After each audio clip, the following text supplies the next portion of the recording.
Msindisi Phike is a photographer. He is also a music composer. He writes and composes music for upcoming artists. In the last song he composed and uploaded here on his YouTube page, the lyrics say, "Memories are nothing without you in my arms." They also say, "None of this means anything without the touch of your heart and the smell of your scarf." This song was uploaded on February 2019, just 5 days before his birthday. This would be the last birthday he spends with his family, and this would be the last song he ever composes and posts. And this song, it would be one of the few songs his family has as part of the memories that he has left them with. Because a year later, in April 2020, Msindisi went missing. He was then found deceased. And only this year, 6 years later, in 2016, his family will get to bury him. This is the heartbreaking story of Msindisi Phike.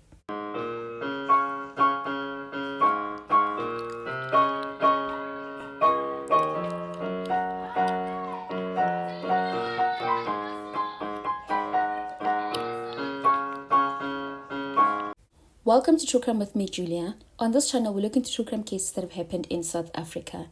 If, like me, you would not know who Msindisi Phike was until you saw this picture of him going viral on social media, this video just seeks to tell his story because I found it so heartbreaking and very bizarre. And maybe it would be an opportunity for us to talk about what paupers' funerals are in South Africa and how that works. Please note that this story at this point is based on news reports and social media accounts, so it is based on allegations. Let us start this report with a story that happened just a few months ago. Residents of Marikana in the northwest are calling on the Rustenburg municipality to explain the existence of about 80 unknown graves discovered in their area.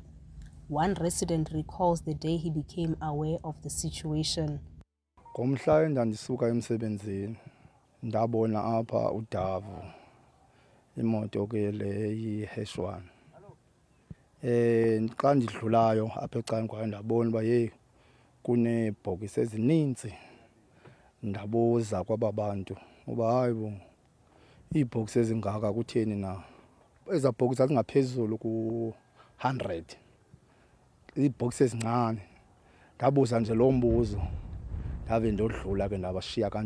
In August of 2025, the community of Marikana in the northwest woke up to about 80 mysterious mass graves. These graves just popped up overnight. It's like the people went to sleep and then they woke up to about 80 graves at their gravesite. The graves are not marked. There are no names. There's no origin of these graves. These people could be anyone. They could be from any country. Nobody knew anything. Nobody knew how they were killed. Nobody knows who buried them. How did they even get there? All 80 of them in just one night? This is bizarre. These are not just numbers. These are people. These are 80 people who lived. They were here. They had parents. They had siblings, friends. They had careers. They are humans. But they were just buried in just a matter of minutes in a place they also probably don't know. Because we were just shocked even ourselves, because now when we saw this grave like this, because it looks like they throw the body,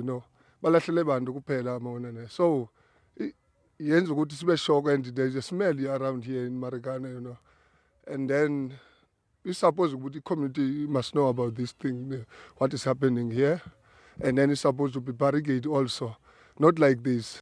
These mass burials are what we call pauper funerals or pauper burials. In South Africa, when someone dies with no money, no funeral cover, and sometimes no family to claim them, the government steps in. The municipality where the person died or was found would arrange a basic but dignified burial, a simple coffin, transport, and a grave, often in a communal section of a cemetery. There's no big ceremony, no tents, no catering, just dignity in death. For families who truly can't afford burial costs, the municipality can also assist after an application. It is meant to benefit the people in its form. But for the family from Msindisi Phike, this is not how they wanted their son to be buried. So first, let's get to know Msindisi through his first love, which is art, music, and photography.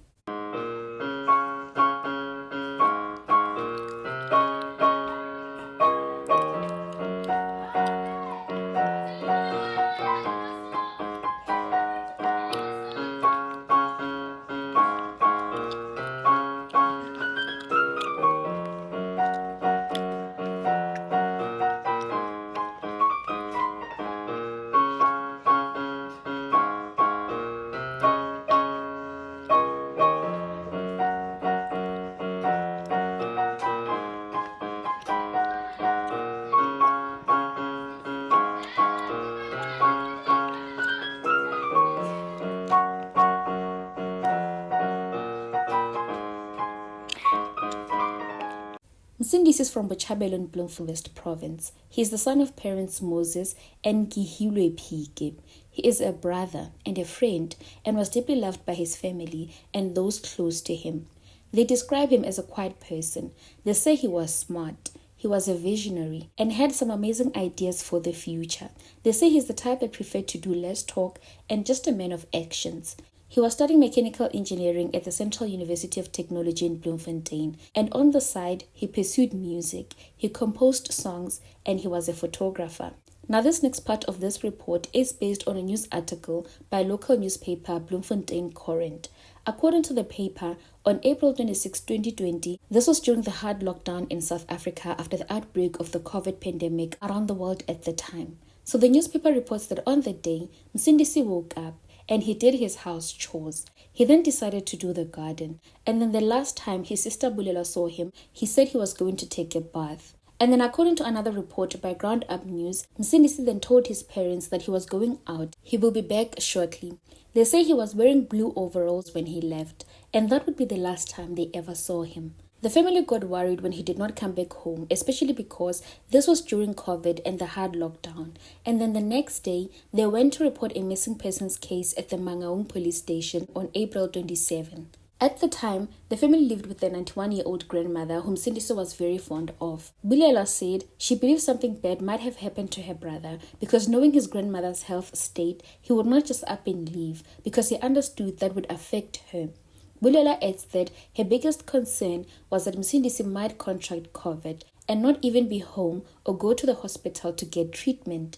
And then 3 weeks later, a decomposed body believed to be Msindisi was discovered at a storage warehouse on the outskirts of Bloemfontein. According to Ground Up, this was the beginning of the family's nightmare.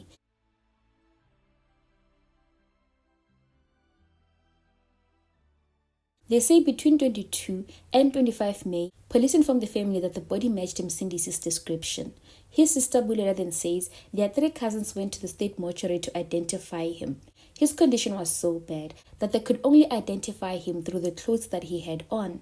The family requested a DNA test. And then in a bizarre twist, 3 months later, in August 2020, the investigating officer informed the family that the DNA results have been lost. So another one had to be taken, and the family complied.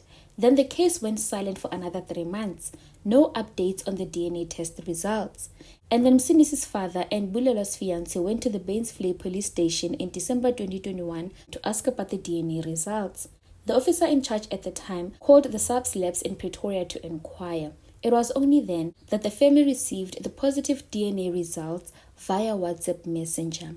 And then the family started to make funeral arrangements. And then while they were busy with those arrangements, they then heard that Msindisi was already buried without the family's knowledge. The government gave Msindisi a pauper's funeral in January 2021.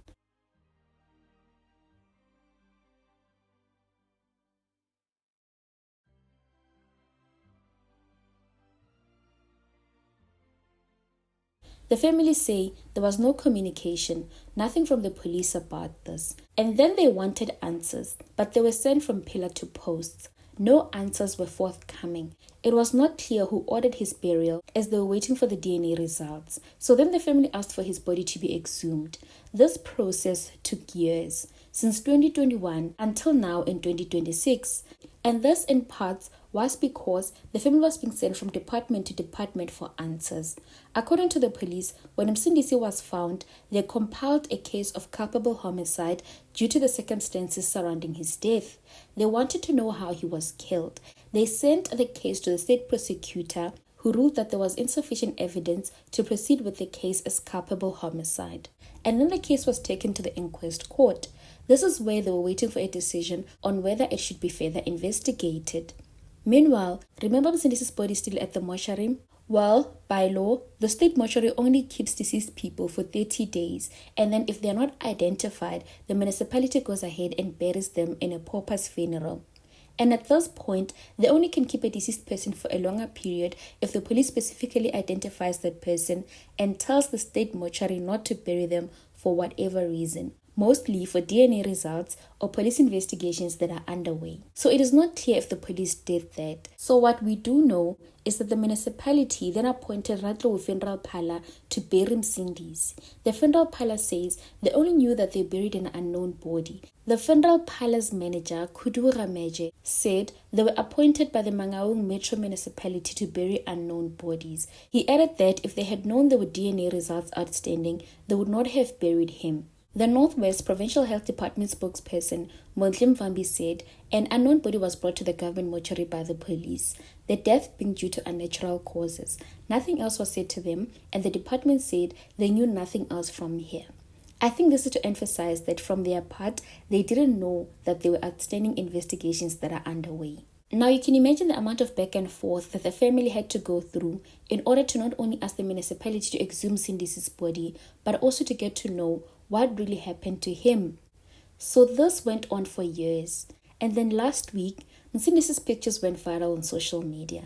And this time, the family was reporting that finally, after years, Msindisi will be exhumed today, on Wednesday, 28 January 2026.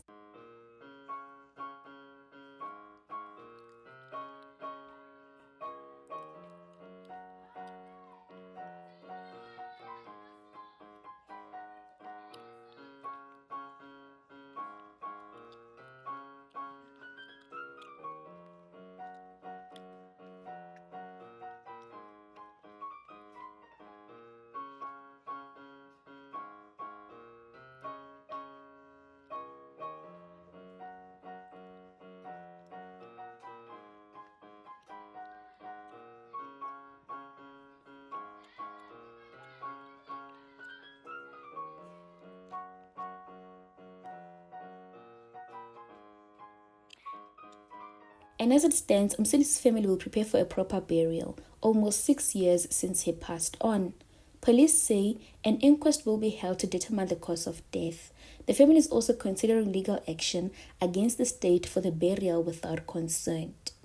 What are your thoughts on this case? Please let us know what you think in the comments. Thank you so much for watching. Please keep safe. I will see you on the next one.